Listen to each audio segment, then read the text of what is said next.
आता आम्ही इथे एक त्रिमुखी दरी नावाची दरी आहे, त्या दरीकडे चाललो आहे. पहा बरं किती छान आहे. कुठल्याही गावात, शहरात, वस्तीत राहण्यापेक्षा इथे किती छान आहे. इथलं सगळं कसं निर्मळ निर्मळ आहे. इथे कुठलं बिल पे करायची काळजी नाही. इथे कोणतं समारंभाला जायची घाई नाही. इथे कोणासाठी काही तयार होणं, कोणाची वाट पाहणं असं काहीच नाही.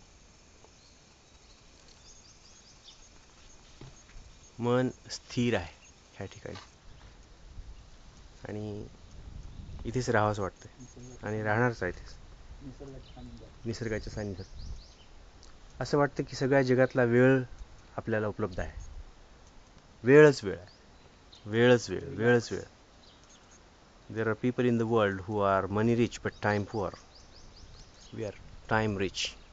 हा जन्म एकदाच मिळतो, तर मग तो घाईत काम करण्याच्या घाईमध्ये घालण्यात काय अर्थ आहे.